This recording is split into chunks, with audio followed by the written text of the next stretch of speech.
Boa noite, pessoal.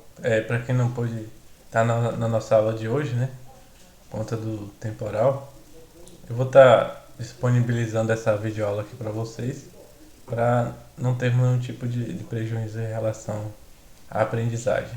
Então, vou aqui pegar a nossa apresentação e vou estar explicando passo a passo aqui o conteúdo para vocês.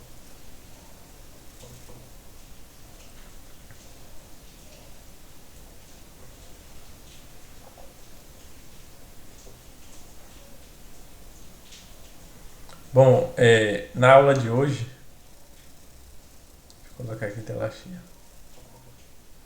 Na aula de hoje a gente está falando sobre efeitos de uma troca de calor, né? A gente viu que o calor ele pode ser trocado de um corpo para outro a partir de três processos, né? Condução, quando eu tenho corpos sólidos em contato.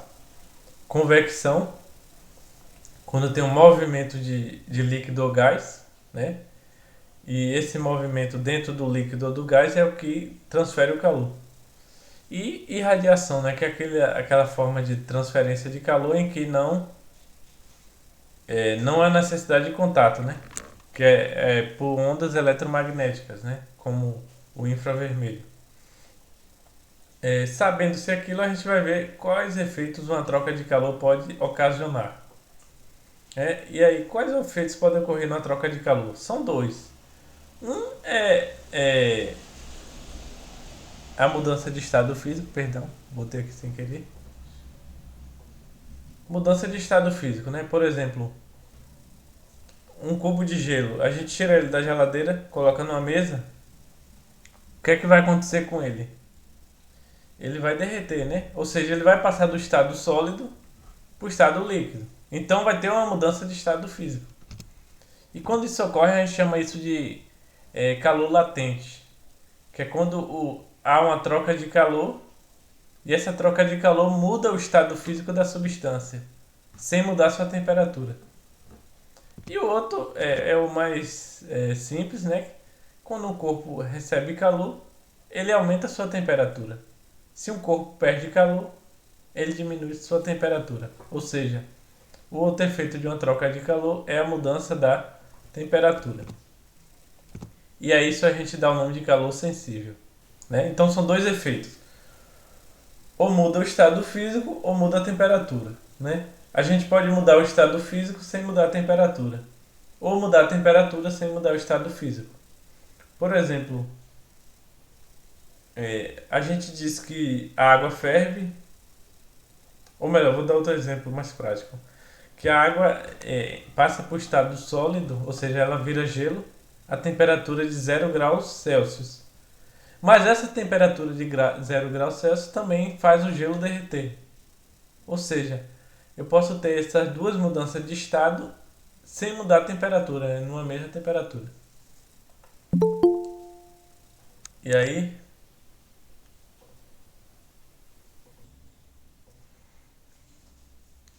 bom, e aí são esses dois efeitos, né? Mudança de estado físico ou mudança de temperatura.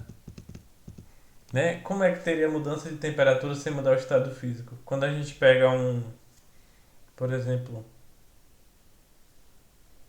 uma, um, uma colher de metal e coloca no fogo, né? Ela esquenta, mas ela não derrete, né? Ela não vira líquido, né? Não sai do estado sólido para o líquido. Então aí a gente tem mudança de temperatura sem mudar o estado físico.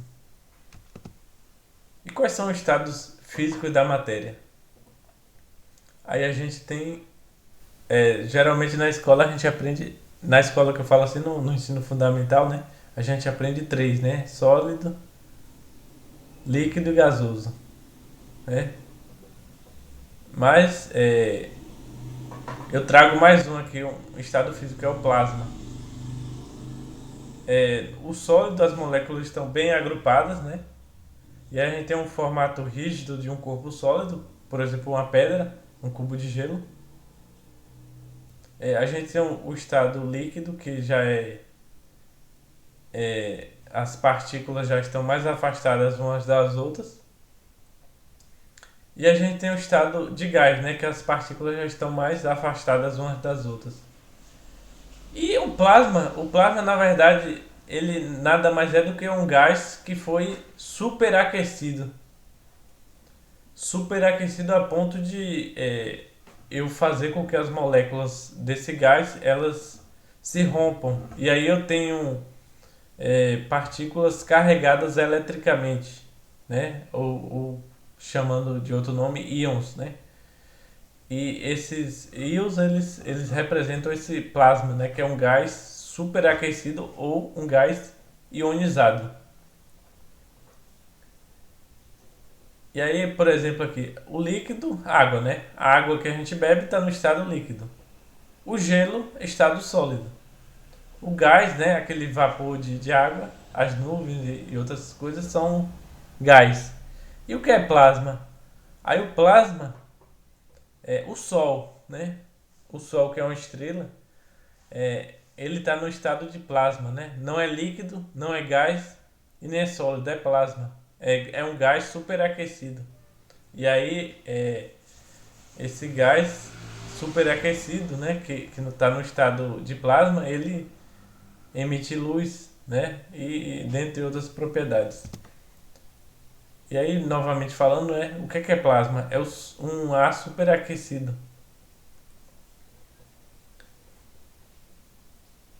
E a gente diz que o plasma é o quarto estado da matéria, né? Primeiro sólido, segundo líquido, terceiro gasoso e o quarto o plasma.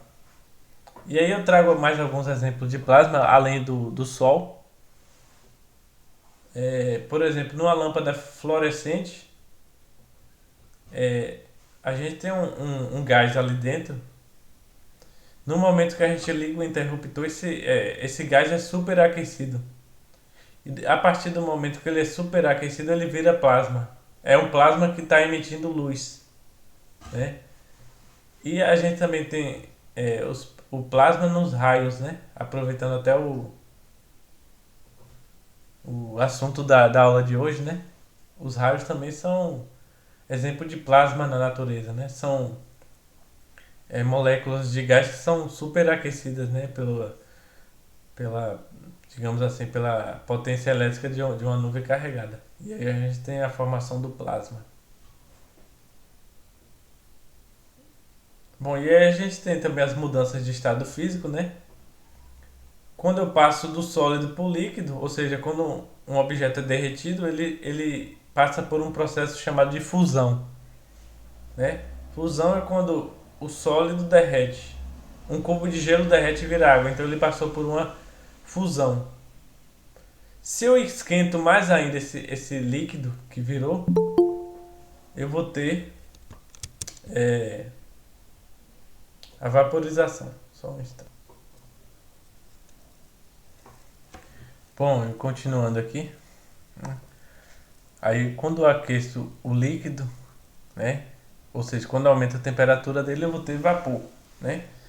Quando eu coloco uma panela de água no fogo, no fogão, ela vai evaporar, né? Se eu deixar ela por muito tempo. E aí isso vira gás, perdão,